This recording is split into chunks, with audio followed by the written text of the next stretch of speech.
Bom dia, meu nome é Eva e eu e o Ricardo Augusto vamos apresentar o seminário de Bioquímica Médica sobre hipertermia maligna, que é o caso clínico 18. Homem de 27 anos foi admitido na emergência de um hospital com sinais e sintomas de apendicite aguda. Foi imediatamente enviado para a sala de cirurgia para uma apendicectomia e recebeu alotano como anestésico por inalação. 2 minutos após a administração do anestésico, o paciente apresentou temperatura extremamente elevada, rigidez muscular, taquipneia. Gasometria arterial revelou estado de acidose metabólica e dosagem de eletrólito no soro, hiperpotassemia. Uma enfermeira imediatamente entrou em contato com os familiares sobre os eventos e recebeu a informação de que apenas uma outra pessoa da família havia feito uma cirurgia e teve reação semelhante que levou à morte. O médico fez diagnóstico de hipertermia maligna. Então tá, antes de mais nada a gente vai ver os sintomas e os sinais da apendicite aguda. Aqui no caso clínico não foi apresentado quais são esses sintomas. Então a gente fez uma hipótese diagnóstica, já que citou apenas que o paciente chegou com sinais e sintomas. Ou seja, é o que ele apresentou antes de entrar na sala de cirurgia. Ele apresentou, entre os sinais, febre e sensibilidade de rebote. O que seria essa sensibilidade de rebote? Essa sensibilidade de rebote nada mais é que quando a gente pressiona suavemente o abdômen, o paciente sente uma dor devido a uma pressão que é liberada ali. E entre os sintomas a gente tem enjoo, perda de apetite, calafrios, constipação e dor ao lado direito do abdômen. Já após a inalação do anestésico, que é quando ele entrou na sala de cirurgia, a gente tem os sinais da própria hipertermia maligna.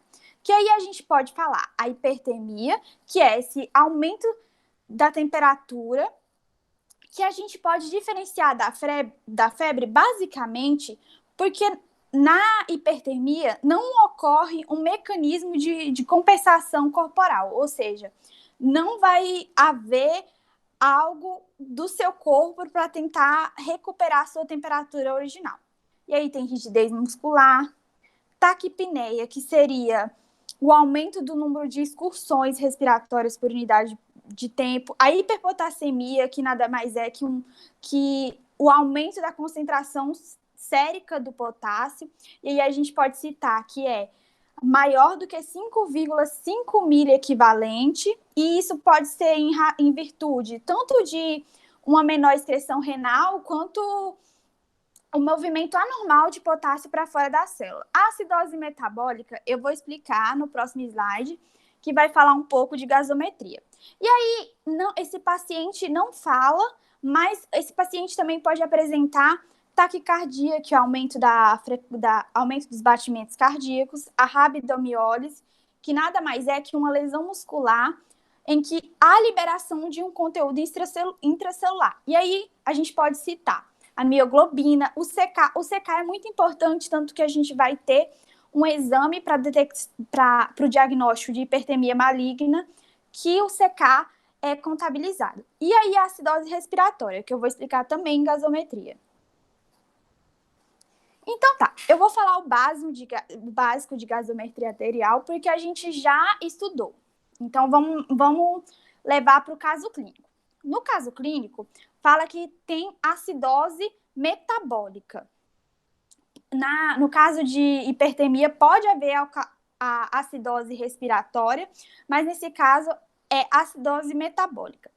O que a gente precisa ver primeiramente? A gente vai analisar o pH. Se o pH está menor que 7,35, eu sei que é uma acidose. Então, agora eu vou analisar. O que está diferenciando é um indicador ventilatório ou é um indicador metabólico? Porque se for um indicador ventilatório, aí a gente pensa numa acidose respiratória. Mas se for o indicador metabólico, que é o bicarbonato, a gente pensa em uma acidose metabólica. No caso aqui, a gente vai pensar na acidose metabólica. Então, há a diminuição do íon bicarbonato e vai ter um mecanismo compensatório que é a hiperventilação, ou seja, para diminuir o CO2. E aí a gente tem o diagnóstico sindrômico da hipertermia maligna e suas classificações. A hipertermia maligna é uma afecção hereditária e latente, que ela é caracterizada por ser uma síndrome hipermetabólica. É importante a gente lembrar que a hipertermia maligna, ela é uma doença, ela é uma síndrome autossômica dominante, mas a sua predominância é irregular e tem uma expressão variável, ou seja, eu não posso ter apenas o meu heredograma familiar como base para diagnóstico, porque a sua expressão é muito variável.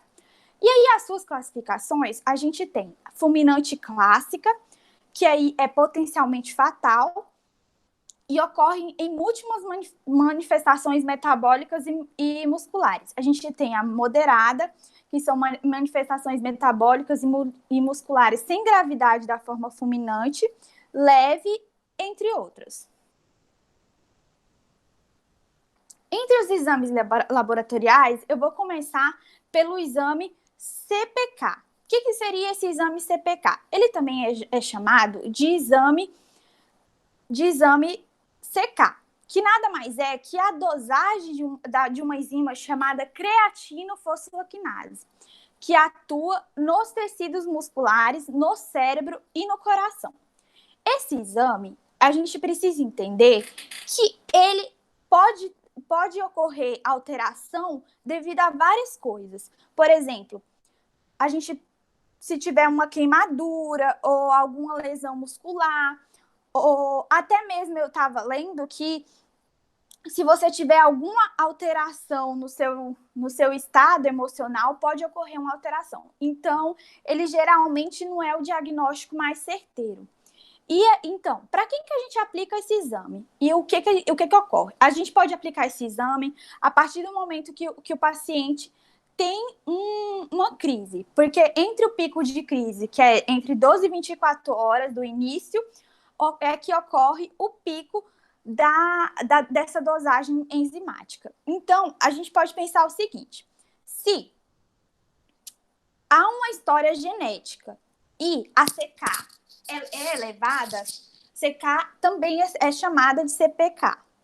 E a CPK é elevada, a gente pode dizer que o diagnóstico é positivo. Mas, se o paciente não tem história genética e a CPK der elevada, você vai ter que partir para o próximo exame que a gente já vai falar. Então tá, os tipos de CPK. CPK1 ou BB, que é encontrada nos pulmões e cérebros, CPK2 ou MB, que é encontrada no músculo cardíaco, e CPK3 ou MM, que é encontrada no tecido muscular. Tá, então eu fiz o exame e eu não tenho história genética eu tenho história genética e deu elevada, então eu tenho. Mas se eu não tenho história genética e deu elevado, eu vou ter que fazer o próximo exame, que é esse exame aqui, teste de contração ao alotano cafeína. Esse exame, ele é o padrão internacional para diagnóstico de hipertermia maligna. E para quem ele é indicado? Ele é indicado nos casos em que não há um caso de hipertermia maligna na família. Então, eu vou fazer esse teste para ser mais certeiro. E, por exemplo, se você tem história recorrente de vezes que você teve uma hipertermia, então você tem que fazer também. Ou quando ocorre rabdomiólise recorrente. O que seria isso? É igual eu citei lá. Uma lesão recorrente, uma lesão muscular com liberação de conteúdo intracelular. Se isso acontece sempre, você tem que fazer também. Aí, o fato de ser mais complicada é porque essa você vai ter que fazer a colheita do músculo, de um músculo quadríceps e reto abdominal. Ou seja, você tem que pegar um pedaço de 8 centímetros, basicamente, até tá aí a imagenzinha. Essa imagem eu peguei de um vídeo que faz o processo inteiro. Então, a gente vai ver a resposta contrátil a exposições de concentrações crescentes de cafeína e alotano a partir desse músculo coletado. Então, é feita a biópsia e a gente vai colocando as concentrações de cafeína e alotando e vendo qual é a minha resposta contrátil. E pensando nisso, a gente tem esses gráficos aqui. Nesse primeiro gráfico, ela é a resposta à cafeína. Tá, eu coloquei o músculo do meu paciente e eu tive esse resultado do primeiro gráfico. Em 2 milimol por litro, não teve resposta contrátil. Então, esse paciente é normal. Mas, embaixo, em 2 milimol por litro, teve resposta contrátil. Ou seja, a gente tem um paciente típico com hipertermia maligna. Ali do outro lado tem o alotano. O primeiro não teve resposta contrátil exposto a 3% de aloteno. Então, ele é normal. Já o indivíduo D, ele teve resposta contrátil. Então, ele possui a hipertermia maligna. Isso é feito através da biópsia daquele tecido coletado lá de 8 centímetros que eu mostrei. Bom, vamos dar continuidade agora. Eu vou falar um pouco sobre a escala clínica graduada CGS-MH, que é da hipertermia maligna, de probabilidade qualitativa. Então, analisando esse paciente que nós temos no caso clínico, não tendo o padrão ouro, que é esse teste alotando cafeína, apenas com os marcadores laboratoriais, a gente conseguiria saber se ele provavelmente tem ou não a hipertermia maligna apenas com os sinais laboratoriais? Então vamos analisar. O paciente, ele teve rigidez? Ele teve uma rigidez muscular generalizada? 15 pontos. Ele teve essa rigidez. Se ele tivesse a CPK elevada por causa de uma destruição muscular, ele teria. No caso, ele não falou, mas ele falou que ele tem uma acidose metabólica. Então, mais 10 pontos. Já teria 25 pontos. Ele tem uma hipertermia. A temperatura elevou muito. Então, mais 15 pontos. Então, aí, 25, 30, 40 pontos já. Aumentou o ritmo cardíaco. Ele teria mais 3. Mas pode passar? Se a gente for ver que esse paciente ele tem um antecedente familiar relatado desses, ia passar dos 50 pontos. Então, provavelmente, esse paciente ele teria quase certeza de ter a hipertermia maligna. Então, é uma forma assim, você não é um padrão ouro, mas você analisando se o paciente ele tem os sinais clássicos, hipertermia, aumento da contração muscular, esse paciente tem uma acidose metabólica, ele tem uma acidose respiratória, esse paciente ele tem uma perda de potássio, de CK. Então, esse paciente está com uma síndrome hipermetabólica e aumentou a temperatura, o clássico é ele ter essa hipertermia maligna. Claro que todos esses sintomas, eles apareceram logo depois de apresentar, do paciente receber essa anestesia, esse alotano. Então, é mais um fator. O paciente não chegou com todos esses sintomas, ele apresentou depois da anestesia. Então, é quase certeza que esse paciente ele tem sim uma síndrome de hipertermia maligna. Pode passar. Então, nós temos quais os agentes anestésicos que esse paciente ele pode receber e desencadear essa hipertermia maligna. Então, nós temos o clássico, que o caso clínico traz, que é o alotano. Mas nós temos outros, o enflurano, o sevoflurano, a succinilcolina, o próprio álcool ele pode desencadear o uso de drogas como o êxtase. Então, nós temos vários anestésicos que eles podem desencadear essa hipertermia maligna devido a essa falha genética. E nós temos alguns agentes seguros, que é o caso de relaxantes musculares, que vai combater essa contração exacerbada muscular. Nós temos o óxido nitroso, o propofol, etomidato, os benzodiazepínicos, os barbitúricos e alguns vasopressores. Pode passar.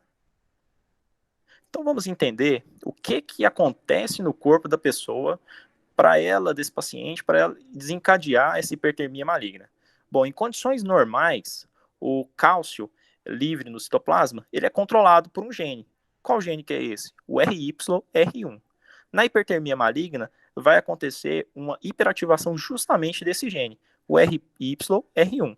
que vai provocar, então, nesse paciente? Um aumento na contração, na concentração do cálcio citoplasmático, que vai resultar nessa contração muscular exacerbada.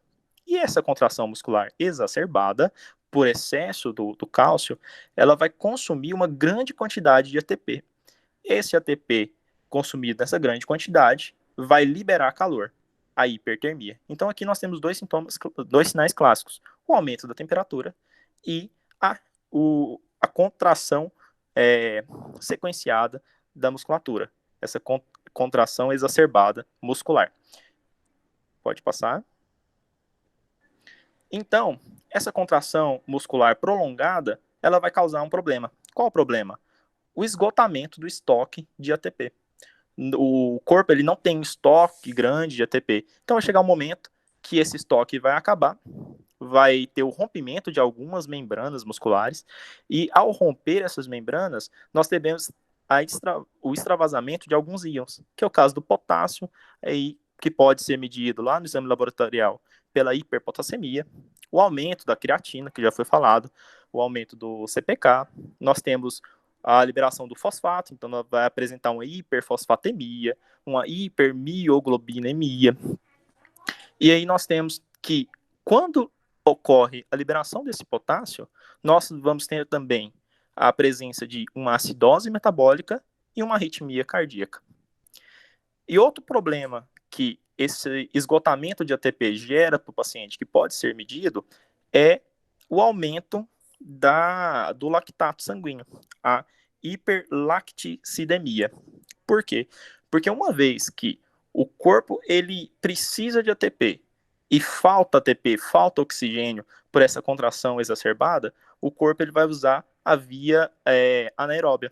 E aí ele vai usar o lactato para produzir a energia. Mas o lactato ele é tóxico. Então, você pode fazer o exame e ele vai ter um aumento desse lactato pela falta de ATP.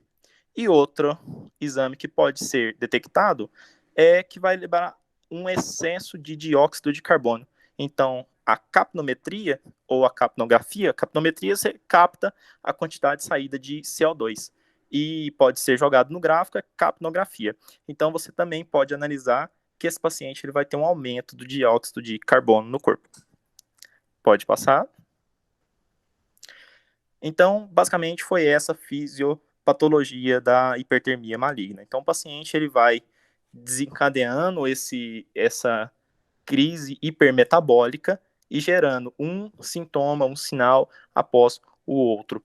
E aí nós temos o que fazer? Nós temos esse paciente, ele está progredindo, nós vimos que uma das classificações da hipertermia maligna é a hipertermia fulminante. O paciente ele morre na nossa mão. Então, se não agirmos rápido, a tendência dessa síndrome é a morte. Então, qual o procedimento? De acordo com a diretriz da Associação Médica, nós temos que imediatamente interromper a exposição ao agente desencadeante. Então, o paciente recebeu alotano, desencadeou essa hipertermia, suspende imediatamente o alotano. E suspendeu. Próximo passo, administrar medicamento específico, que é o dantrolene sódico, que é um relaxante muscular. Então, você quebra lá no início da fisiopatologia, que é a contração muscular que vai ter esse gasto de ATP e gerar hipertermia, você já quebra imediatamente, relaxando essa musculatura. Mas o dantrolene sódico, ele precisa ser diluído em água destilada. E na diretriz fala que não é tão simples você fazer essa diluição. Então, você viu que o paciente está desencadeando essa síndrome, chama a equipe para ajudar a fazer essa diluição do dantrolene para fazer a administração no paciente. Então, começou a fazer o relaxante muscular, mexe nos parâmetros de hiperventilação, porque esse paciente ele pode ter uma acidose respiratória. Então, você administra oxigênio, melhora a ventilação do paciente para diminuir essa acidose respiratória que ele está desenvolvendo. Controla a acidose metabólica do paciente. Como? Administrando bicarbonato de sódio intravenoso. Então, você já melhorou a parte de contração muscular, melhorou a respiração, diminuiu a acidose metabólica do paciente. Ele está com hipertermia, resfriamento ativo. Você vai utilizar o colchão hipotérmico para tentar diminuir essa temperatura, aplicar gelo, se necessário, fazer uma lavagem de cavidades, lavagem gástrica, vesical, retal, com cloreto de sódio a 0,9% gelado. E esse resfriamento ativo, ele deve ser feito até o paciente atingir uma temperatura de 38 graus Celsius. Mas 38 graus Celsius pode até passar a impressão assim, poxa, mas ainda o paciente está com a temperatura elevada. Porém, por que interrompe com essa temperatura? Porque como você resfriou drasticamente esse paciente, a tendência é ele continuar caindo mesmo depois que você retira esse resfriamento.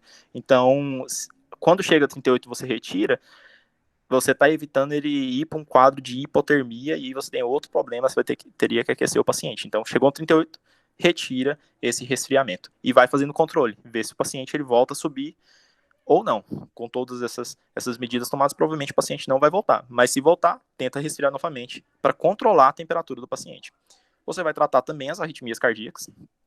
E no caso da hiperpotassemia, você vai entrar, como já foi falado, com hiperventilação e infusão de bicarbonato para resolver essa hiperpotassemia, melhorar também a arritmia cardíaca. Então, esse é um passo a passo que, no caso de uma emergência, o paciente está desencadeando hipertermia maligna, você tenta salvar o paciente. É assim que você, correndo com toda a equipe, vai tentar salvar uma vida de uma doença que pode ser fulminante e em pouco tempo você perde uma vida, você perde um paciente. Pode passar.